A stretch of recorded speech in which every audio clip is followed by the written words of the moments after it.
At this time, all participants are in listen-only mode.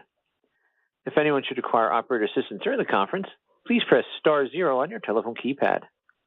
I will now turn the conference over to Steph Wissing, Senior Vice President, Investor Relations. Thank you, Steph. You may begin. Welcome, everyone. Joining me today from our home office in Bentonville are CEO John Furner and CFO John David Rainey. We'll begin with highlights of the fourth quarter and full year. Then we'll open the line for your questions. During the question and answer portion, we've invited segment leadership to join.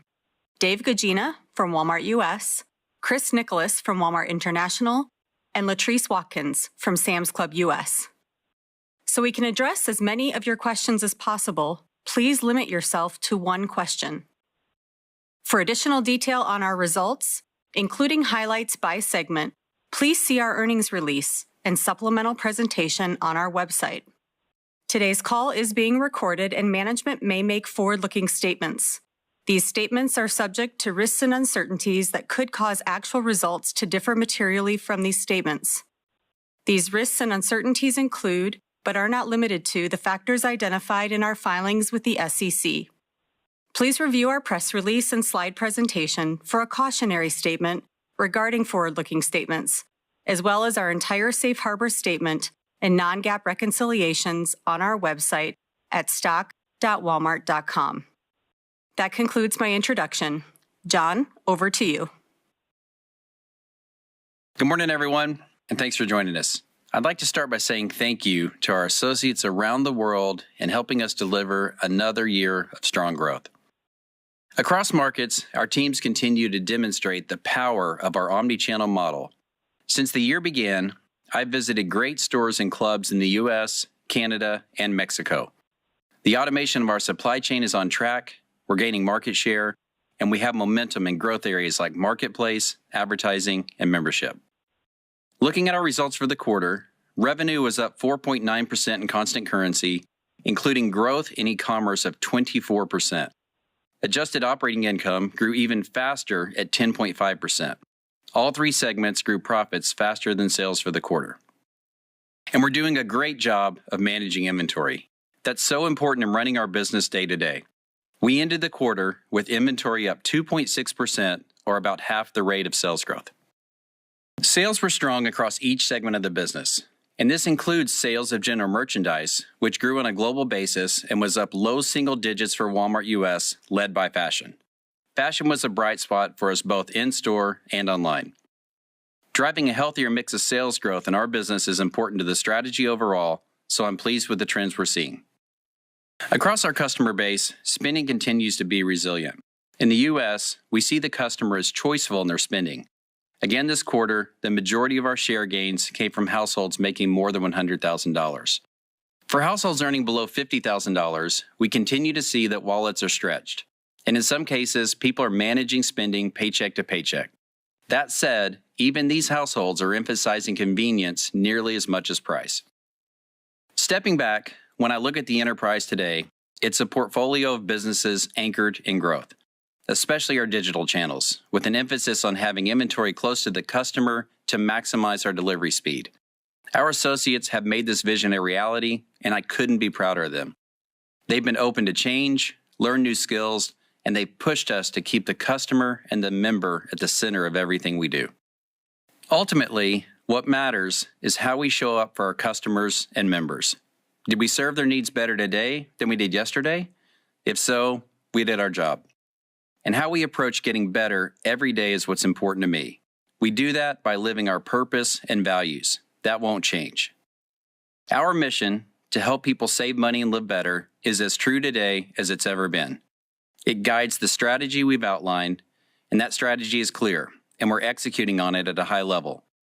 And this includes the allocation of capital, which remains consistent with how we've described it as a percentage of sales. We look at capital spending through the lens of return on investment. Every dollar we spend has to compete for the highest return. Walmart is widely known for value on a broad assortment of items and for being a company that people trust. And thanks to how we leverage our assets for a truly omni-channel experience, we're now known for ultra-fast delivery times and providing convenience. The investments we've made in technology and supply chain help us deliver items even faster. they're paying off. Here in the U.S., customers using fast delivery, and that's delivery in under 3 hours, grew more than 60% for the year. We know that customers and members from around the world are more alike than they are different. They love great quality products, value for their money, and more often, they're turning to Walmart for speed of delivery on a broad assortment. And being people-led and tech-powered helps our associates to find better ways to serve customers and members with our growing assortment, faster delivery speeds, and experiences they love. The way we're using technology and AI is helping us create great customer solutions, reduce friction, simplify decision-making, and pinpoint where our inventory is, all while maintaining the trust we've earned from our customers and members. And we aren't just embracing the tools that are changing the way people shop, we're creating them. We're enhancing our shopping assistants like Sparky and building new experiences with partners like OpenAI and Alphabet that are shaping the future of agentic commerce. Looking more closely at Sparky, we're seeing good momentum. Customer engagement is up, and the customers who use Sparky have an average order value that's about 35% higher than non-Sparky customers. And I love how Sparky perfectly fits within our omni-channel strategy. It connects digital intent to fulfillment through forward-deployed inventory and 1.5 million associates here in the U.S. When Sparky builds a basket, we execute it through fast delivery, pickup, or in-store, turning AI engagement into immediate physical outcomes. And as we expand Sparky across experiences like voice, in-store, and through services, we expect continued acceleration in customer adoption and the impact on commerce.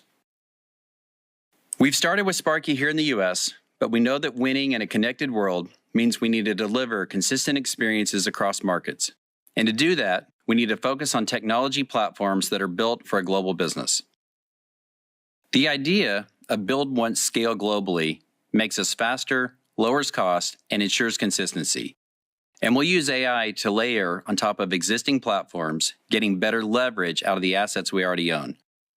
This platform-centric approach helps us scale innovation consistently and reduce capital intensity. As I close, I'll say the pace of change in retail, it's accelerating. It's exciting. For Walmart, the future is fast, convenient, and personalized. And I'm challenging our teams to move even faster as the opportunities with AI become broader and deeper. I feel great about our future. Over the past several weeks, I've talked with associates in Mexico, Canada, and across a number of cities here in the U.S., and I love what I'm seeing. The enthusiasm, the passion, the execution, all the things that make Walmart a great place to shop and a great place to build a career, they've been on display. And I can't wait to get out to more markets in the coming weeks. I'm so grateful for the opportunity to lead a business that has momentum, built on a strong foundation, and with a deeply experienced leadership team. And mostly, I'm excited about what's to come and the plans we have to grow the business as we look ahead. And John David, I'll turn it over to you. Thanks, John. I also want to thank all of our associates for helping us deliver these results.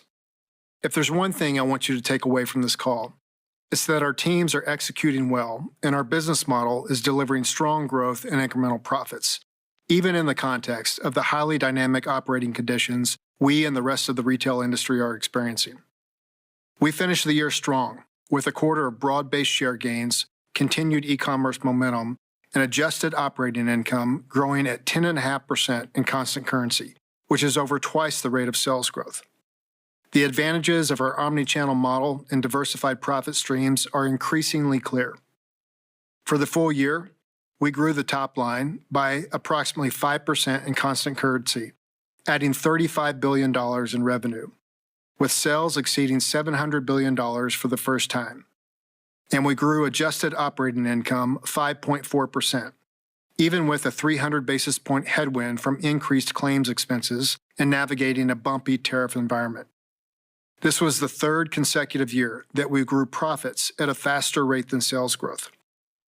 We're playing offense by reinforcing our customer and member value proposition, evolving our model, and delivering on our financial framework. Our strategy is working, and we're excited about the opportunities ahead. For the fourth quarter, consolidated revenue in constant currency increased nearly 5%, with Walmart U.S. comp sales up 4.6%. E-commerce sales were strong across markets, with growth up 24%. We're using our unique assets, stores and clubs, DCs and FCs, and last-mile delivery networks to get orders to customers faster and more efficiently, remove friction from the experience, and accelerate our sales momentum. In Walmart US, e-commerce sales grew 27%, with 35% of store-fulfilled orders delivered in under 3 hours. In China, e-commerce grew 28% and represented more than 50% of the sales mix in that market. Flipkart is delivering orders in less than 15 minutes across more than 30 cities in India. And Sam's Club US doubled their growth in club-fulfilled delivery sales. The increase in fourth quarter operating income was led by more than 26% growth in international, reflecting improved e-commerce economics, as well as lapping last year's strategic investments, and nearly 7% growth in Walmart US. Several factors contributed to our operating profit growth. First, business mix. As e-commerce drives the majority of our sales growth, we're improving e-commerce economics with increased contributions from business mix, most notably in higher margin areas like advertising and membership fees. Our advertising businesses globally increased 37%, including an acceleration in Walmart Connect in the US, up 41%. Importantly, we lapped the acquisition of Vizio in December, so their performance will now be in our base. Consolidated membership income increased more than 15%, reflecting strength in Sam's Club in China, which grew over 35%. In the US, Walmart Plus membership income was strong, up double digits, as our core offering as well as newer benefits like our OnePay Cash Rewards credit card continue to resonate with members. Sam's Club US membership income grew more than 6% as members gravitate toward the omni-channel capabilities Sam's offers. Notably, the combination of advertising income and membership fees represented nearly 1/3 of our operating income this quarter. Second is inventory management. Inventory increased 2.6% in constant currency, or approximately half the rate of sales growth for the full year. With our growing 3P marketplace, we can better balance owned and third-party assortment, minimize markdowns, and improve our working capital. Inventory efficiency is also enabled by the tech, AI, and automation in our stores, clubs, and supply chain. In Walmart US, approximately 60% of stores are receiving some freight from automated distribution centers, and approximately 50% of e-commerce fulfillment center volume is automated. This enables better visibility into what inventory we own and inventory we can access, and also improved our labor productivity. With the proximity so close to customers, we're increasingly leveraging stores as digital fulfillment nodes to move inventory faster and more efficiently than ever before. When you simplify our model, inventory and labor are our two largest costs. Technology-enabled productivity benefits are critical to our ability to grow our core omni business at lower marginal cost. We're extending these platform benefits from the Walmart US to Sam's US, and we're at the early stages of deploying automation across our supply chain in select international markets. And third, merchandise category mix. This is an exciting one to call out, as it's been many years in the making, particularly in Walmart US. As we lean into lower prices through rollbacks in EDLP and grocery categories, we're helping customers unlock purchasing power for general merchandise.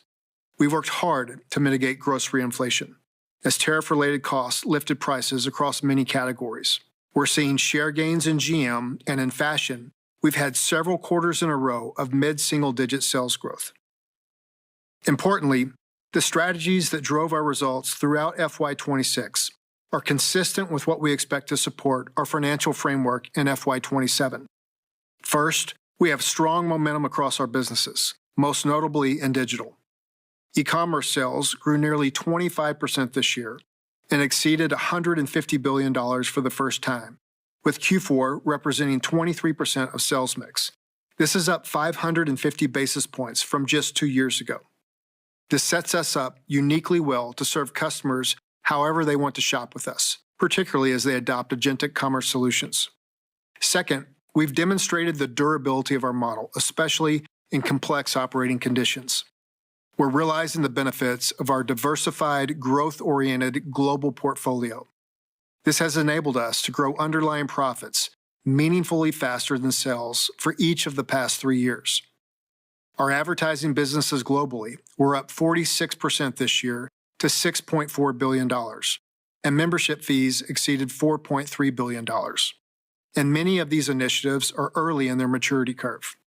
We have a combination of profit drivers, including automation-related inventory and labor productivity, favorable business mix, and continued expense discipline to support continued investment and to drive faster operating income growth.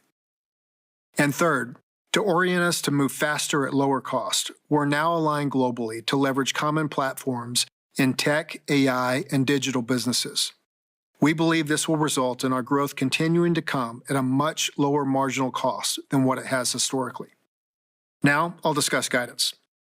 Full year constant currency sales are expected to grow between 3.5% and 4.5%, and operating income is expected to grow between 6% and 8%, with EPS in the range of $2.75 to $2.85. Sales guidance reflects a continuation of underlying business drivers and share gains. It considers our efforts to mitigate food price inflation and the headwinds on sales growth from maximum fair pricing legislation in pharmacy. And we expect e-commerce will continue to be the primary driver of growth, with modest increases from store and club sales across the enterprise. Operating income guidance reflects a higher level of confidence relative to prior year's original guidance that we can deliver growth in the upper half of the range depicted in our framework. Our goal is to outperform this guidance, but we believe it's prudent to start the year with a level of conservatism given the backdrop is still somewhat unstable. We're assuming continued margin expansion driven by favorable business mix, automation benefits and productivity, and less headwinds from merchandise category mix. The business continues to generate strong cash flow, with operating cash flow of $42 billion and growth in free cash flow of 18% in FY2026. This provides flexibility to reinvest in the business while at the same time returning significant capital to shareholders. Given our confidence in the ability to continue to generate strong cash flows and consistency in our multi-year capital investment plans, our board authorized a $30 billion share repurchase program, our largest to date. For FY27, we expect capital expenditure levels to be approximately 3.5% of sales. We're hitting the peak of annual spending levels on supply chain automation and store remodels. We're moving quickly on these projects as we see benefits to customer experience, business performance, and financial returns from these investments. Investments in AI are incorporated into our assumptions for capital spend. And as you've seen from the announcements we've made, we're approaching AI development through partnerships. This lets tech companies do what they do best, develop innovative technology. And it provides us clarity to do what we do best, to translate the best of tech to retail experiences that create value for our customers and members and our enterprise. In Q1, we expect constant currency growth in sales of 3.5% to 4.5% and operating income of 4% to 6%, with EPS of 63 cents to 65 cents.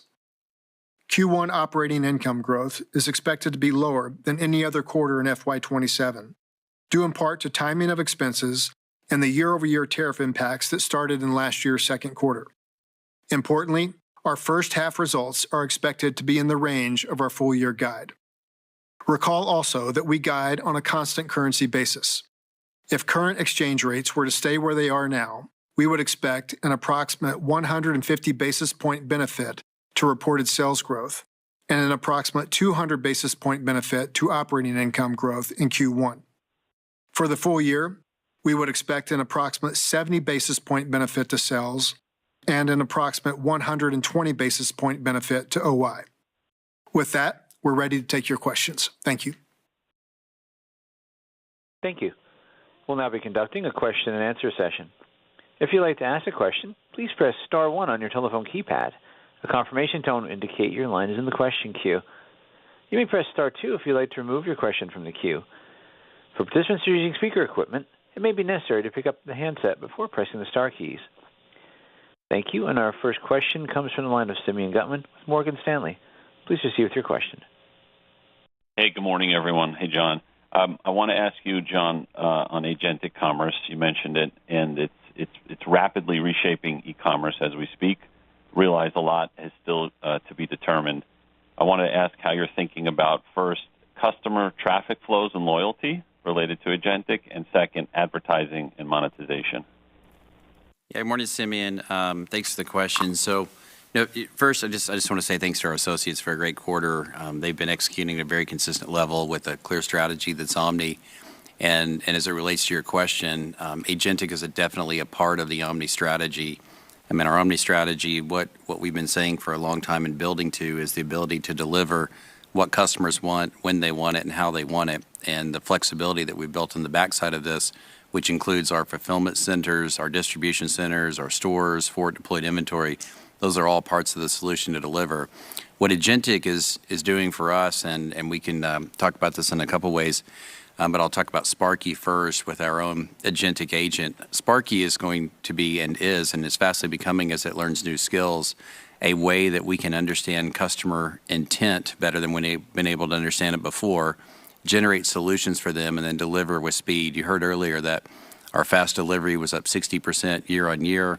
Walmart's getting faster. Sam's Club is getting faster. We're able to scale these platforms to international markets. So our ability to understand customer intent, generate them solutions, and deliver quickly is really exciting. So in the quarter, what we saw is that customers who engage with Sparky, we saw an average order volume, order value, I should say, about 35% higher than the customers who weren't using it. What's also exciting is we had a really high number of customers who are now engaging with Sparky quarter over quarter. But a lot to come here. Agentic commerce is going to be great for our customers. It's also going to be great. Agentic AI will be great for our associates because it helps them focus on the things that are most important. And Dave, do you want anything on Sparky in the quarter? Absolutely. Thanks, John. And good morning, Simeon. As John noted, AI is increasingly embedded across Walmart. It's strengthening our operations, it's improving associate productivity, and it's enhancing the customer experience. And that's really coming to life with Sparky. Sparky is essentially helping us evolve from traditional search to intent-driven commerce. And as John noted, we're seeing strong engagement. Roughly half of our app users have used Sparky, and when they use Sparky, it drives them to build bigger baskets. And John mentioned the 35% higher average order value. And what that's telling us is that it's helping customers convert with greater confidence.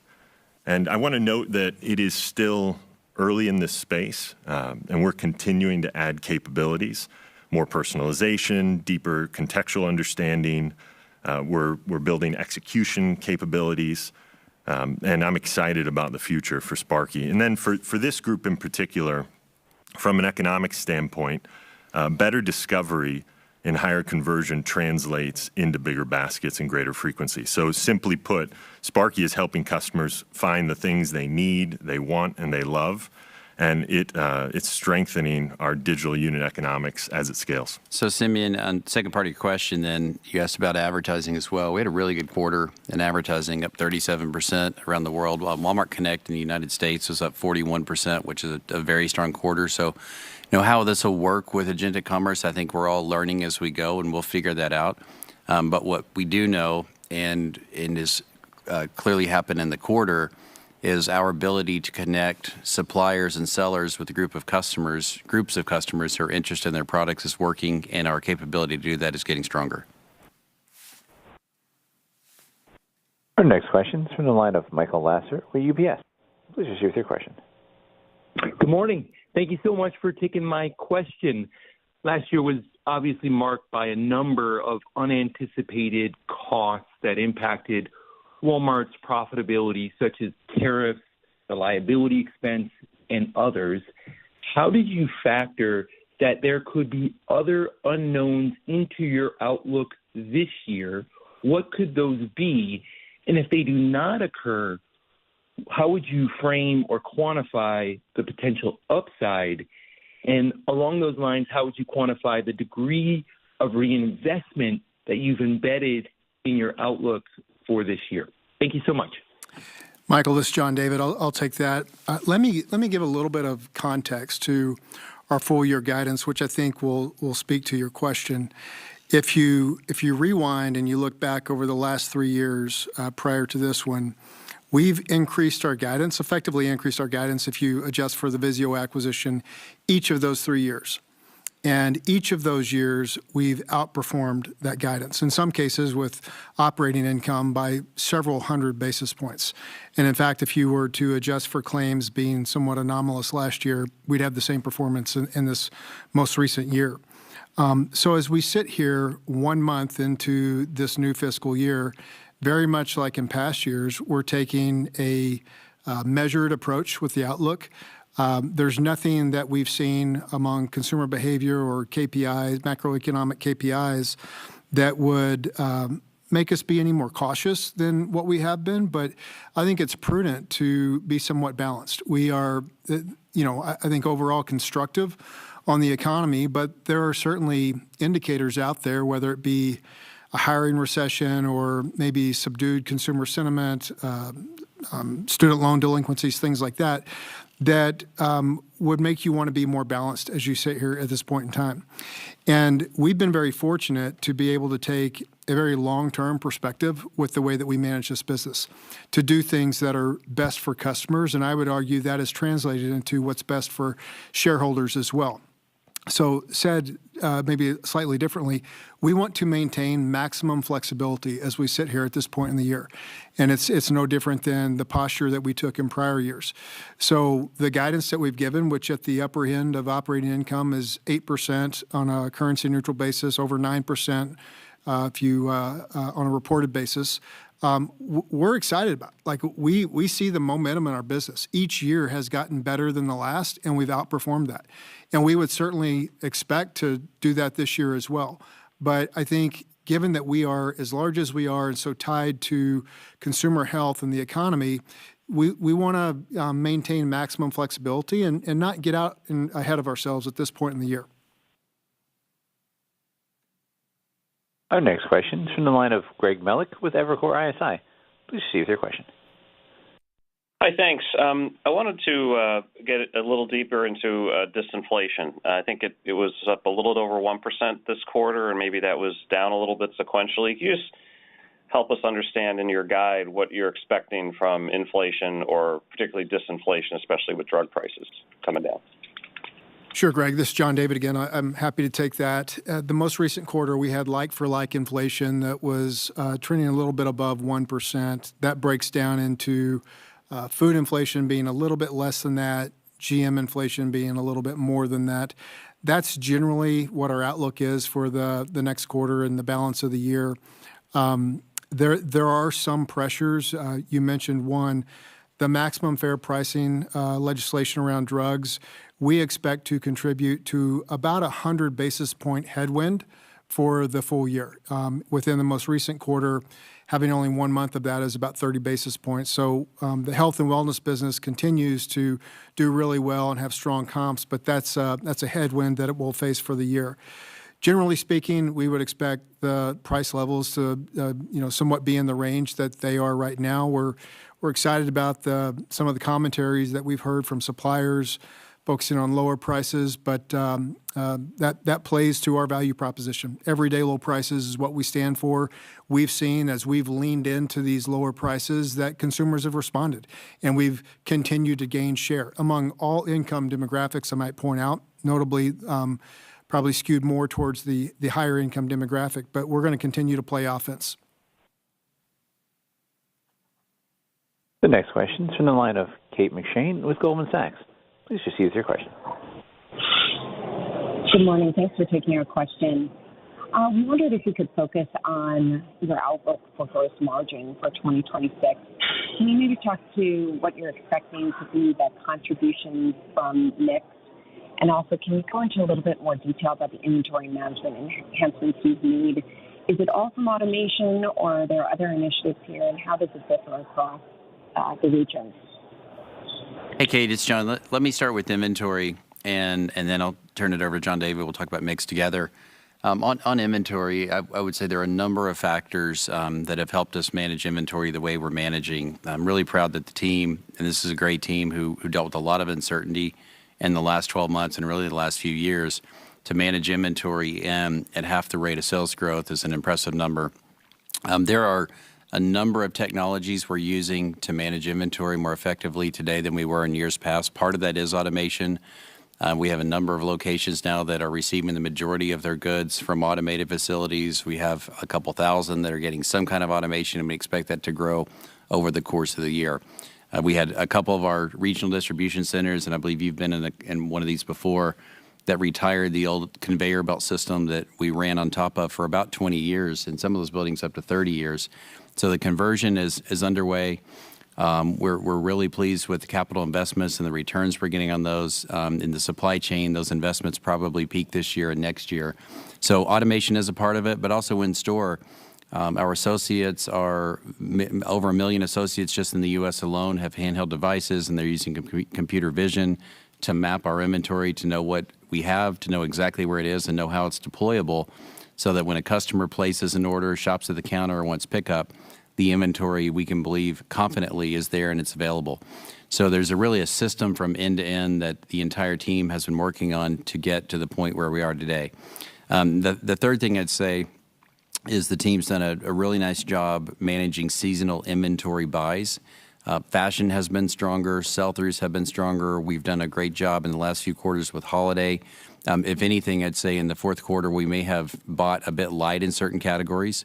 We had a strong quarter, as we mentioned, in general merchandise and fashion, but there were categories that if you could rewind the tape, we probably would have bought even more aggressive. But the good thing about that is we enter this first quarter, we're clean, we have momentum, and so I think we're in a good spot in terms of mix. And I'll turn it over to John David to talk about overall business mix. Yeah. Kate, let me, but before I talk about the coming year, I think it's important to talk about some of the improvement that we had in the fourth quarter. A lot of what John talked about in terms of the improvements we've made in our supply chain translate into improved operational benefits like fewer fresh throwaways, better inventory management, things like that, fewer markdowns. And so we saw a benefit of that in the fourth quarter. We'd expect a continued benefit of that going into the next year. If I break down the P&L, generally speaking, we're expecting gross profit to improve next year. We're also expecting some leverage in SG&A. And I should pause here for a second. We leveraged in SG&A for the this fourth quarter, and that's the first time in a while. We're excited about that because you all are starting to see some of the benefits of this supply chain automation and productivity benefits that we've been implementing for years, and that's translating into improved financial performance. But to the heart of your question about business mix, we would continue to expect an improvement to gross profit related to business mix going into next year.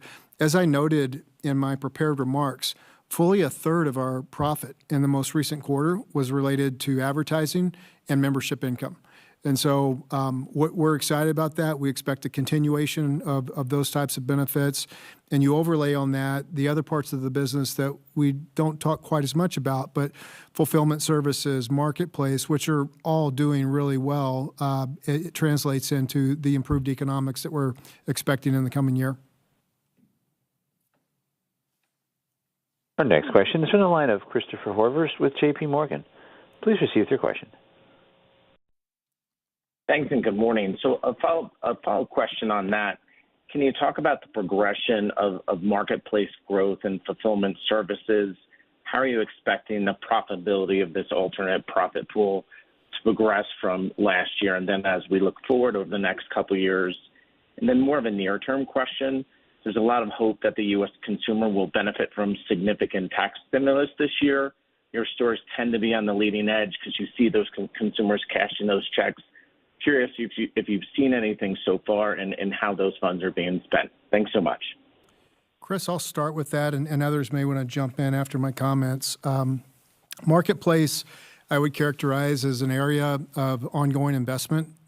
We haven't talked about when we expect that by itself to achieve profitability. This is something that, as you think about the two legs of growth or profitability, we want to lean a lot more into growth right now. We think that's what's best for our business.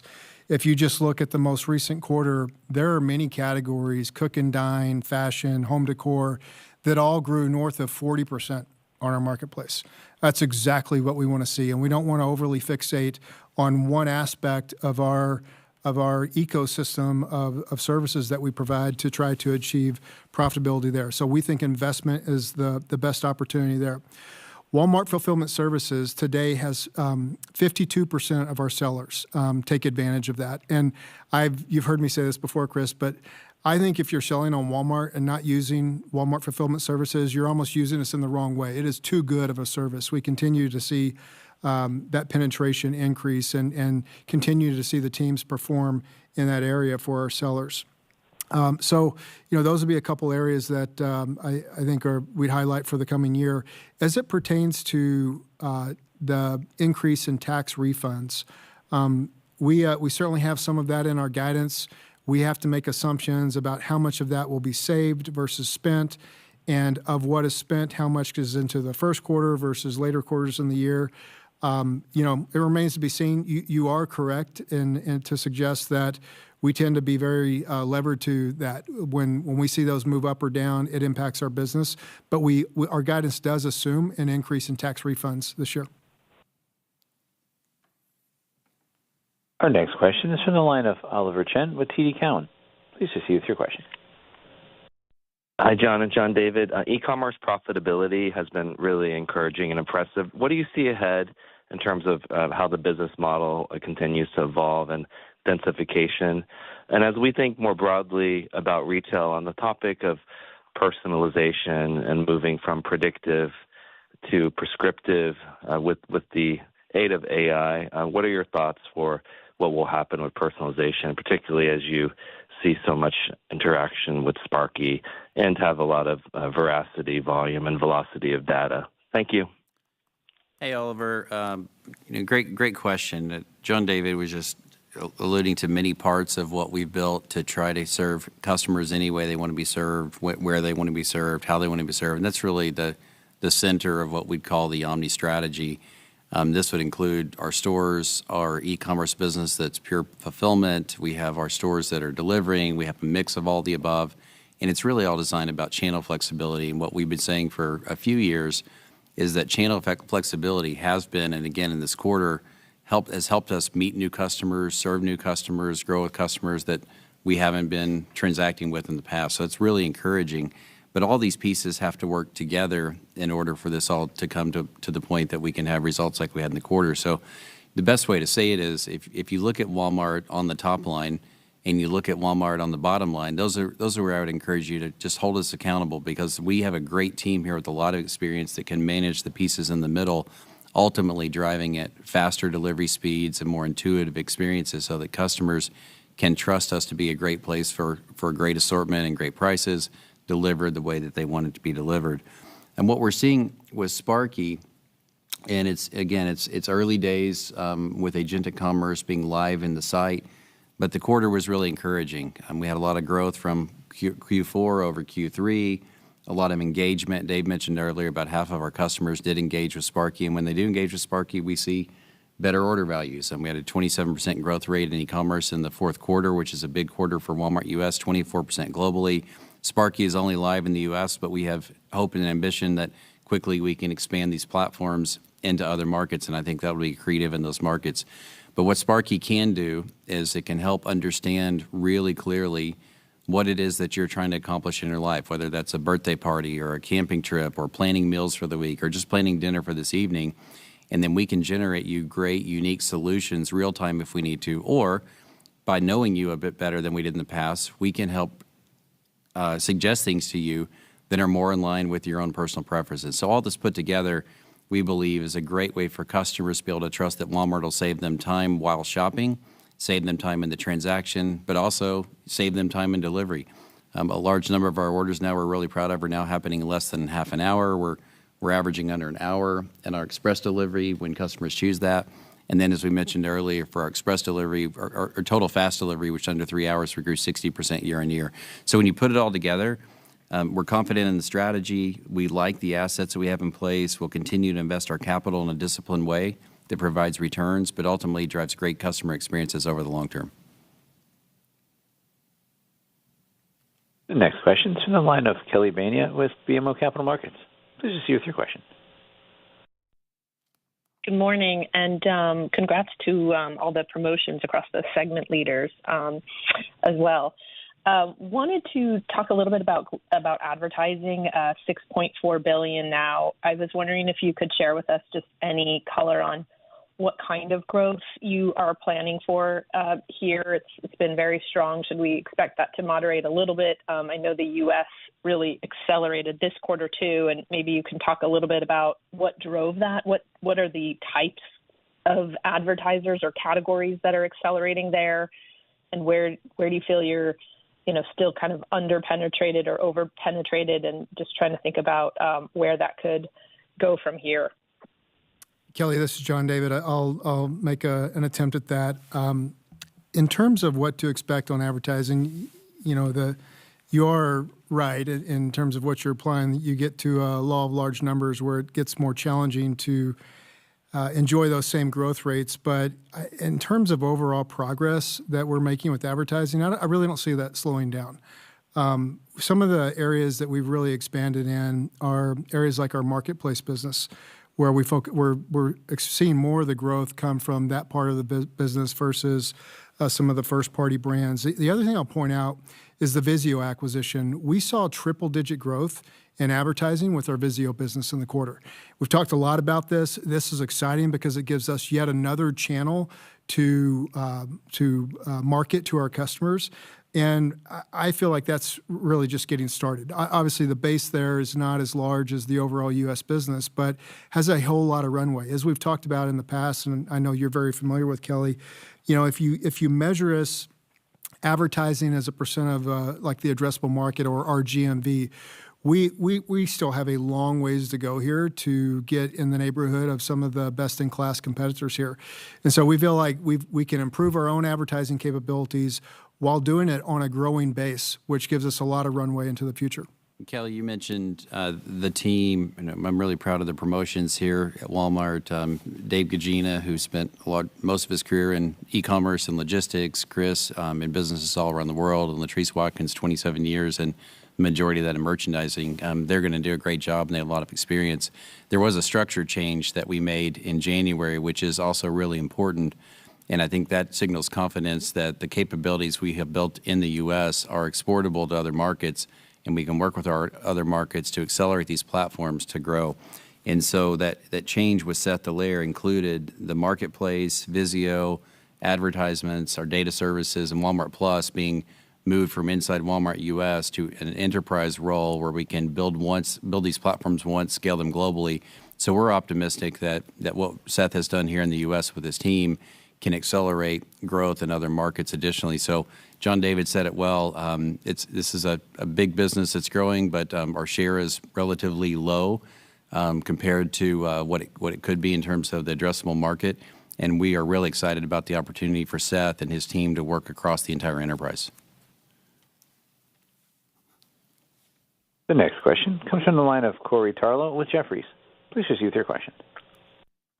Great. Thanks, and good morning. I wanted to ask about stores versus e-commerce and how you expect store comps to trend going forward, and what the impact to margins will be as a result, given we know that the margins are better in stores versus e-commerce. Thanks so much.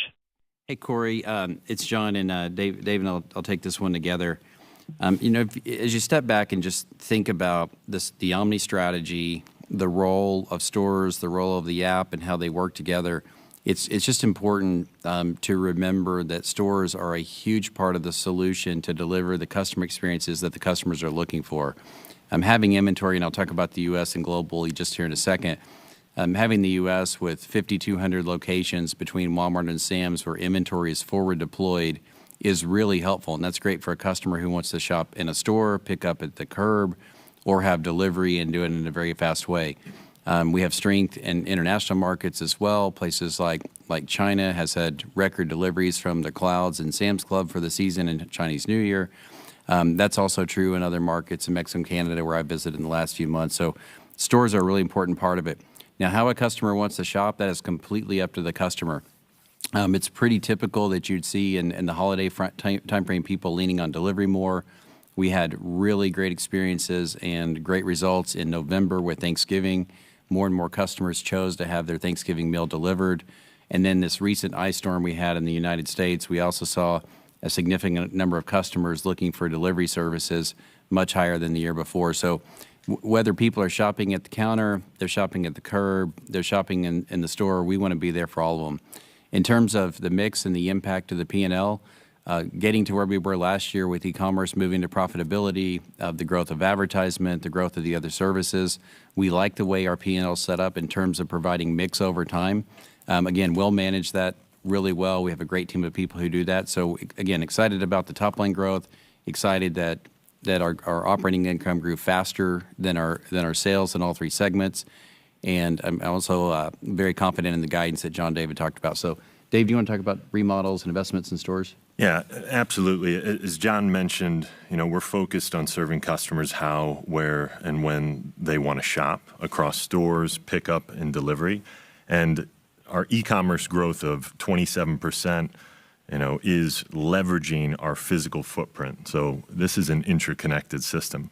So we are making further investments in our store network as a result in that physical footprint. Over the past 12 months, we've opened 12 new stores and we've remodeled 674 stores. Our investments in both of those areas are outperforming plan, and I think that just reinforces the strength in the omni-channel model. The next question is from the line of Edward Kelly with Wells Fargo. Please proceed with your question. Hi, good morning, and thank you for taking my question.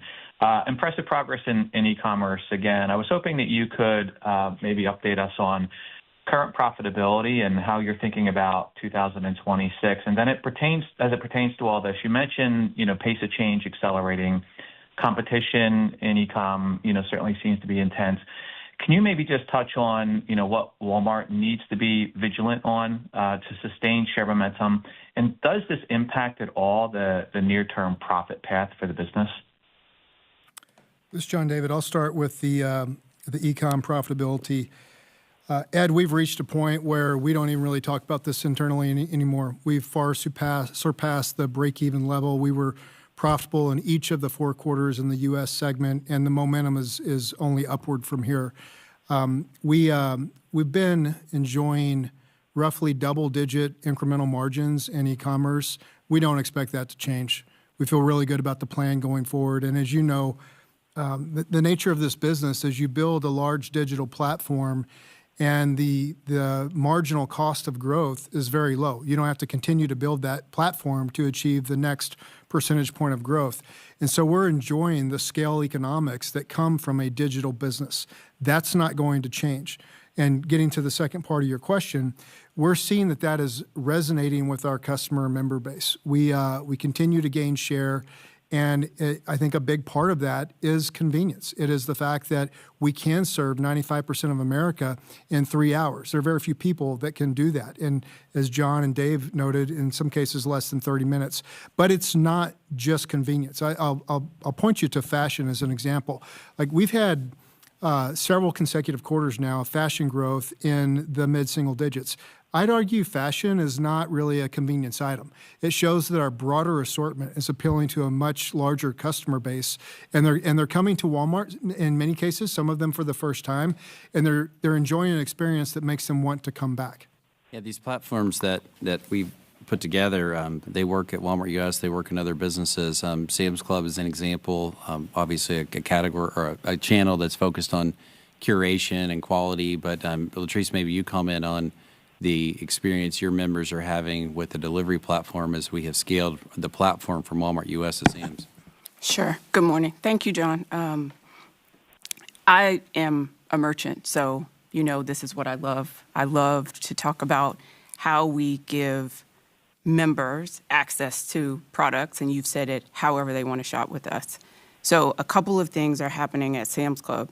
We are leveraging the platform that is what we've created as part of Walmart. And what we're seeing from members who choose to shop with us from home on our app is that 60% of our members can get delivery in 3 hours. So we're growing that. We won't stop there at the 60%. We are growing our ability to give members their items quickly. For members who want to come in club, they love Scan and Go. So Scan and Go is a seamless way for members to get the items they want, get checked out, use our exit arches, and have a frictionless experience fast. So in the spirit of what members want and what they need, they want items and they want to get through our clubs quickly, and Scan and Go gives them the opportunity to do that, and delivery from club gives them the speed that they want. The next question comes from the line of Chuck Grom with Gordon Haskett. Please proceed with your question. Good morning, everyone, and good luck, John, as you embark here. Could you talk about the health of the U.S. consumer across income cohorts at this point in time? Any surprises this past holiday season? And looking ahead, when you look at the baskets of GLP-1 users, how has their shopping behavior changed in terms of frequency and basket size? And I guess how does that influence your planning of inventory in the coming quarters and years? Hey, Chuck. In the earlier comments, we talked about the consumer in the U.S. We had a lot of growth with customers who are income bracket of $100,000 or above, and that's pretty consistent with the last few quarters and the way we've talked about it. So I don't think there's any big change. I think the way we describe our customers is very thoughtful, they're choiceful, and the lower income segment, 50,000 and below, we did see, of course, as we mentioned, some stress. In many cases, we see people living paycheck to paycheck. In the fourth quarter specifically, there was some sales impact early on that was driven by benefits during the government shutdown that affected Walmart U.S. and Sam's in the United States. For the most part, in Walmart U.S., that recovered as the quarter went on. There seems to be some impact to Sam's over time. On the pharmacy business, the biggest change that would be notable would be the MFP pricing changes on branded drugs. The remaining categories have been pretty consistent over time, and we did provide some comments and guidance about what kind of impact we think that MFP will affect us by. As far as categories around the store, digitally and physically, we're always watching changes in subcategories, what's growing. Our team starts every Monday talking about customer experiences and unit growth in particular. So as we enter or potentially enter a period where inflation is lower or higher, it doesn't really matter to us.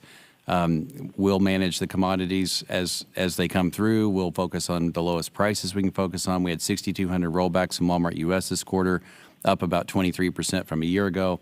So we'll just continue to focus on low prices. But as categories shift, categories grow or they slow, our team will be very reactive in terms of being able to be ready for customers wherever they're looking. Yeah. And on GLP-1, some of the impacts that we see to our business are as you would expect. So as an example, we see that fresh is a big driver, one of the big things in baskets. The unique thing about fresh is that it's a basket driver. When someone buys fresh items, the baskets tend to be larger by a double-digit percentage. So when you take all of the puts and takes related to that, it's kind of a wash. It isn't a big driver of our growth one way or the other. The next question comes from the line of Joe Feldman with Telsey Advisory Group. Please proceed with your question. Yeah, thanks, guys, taking the question. And congrats to all the new business leaders. Actually, it's more for you guys. I was just curious. I know there's three of you, but your maybe brief thoughts as you take over your new role, what you guys see with fresh eyes as you kind of enter each of the divisions you've taken over. Thanks. Okay, Chris, you want to start with international? Yeah. Hey, Joe. So, I'm thrilled to be in international. It's kind of a homecoming for me because I started out in international when I joined.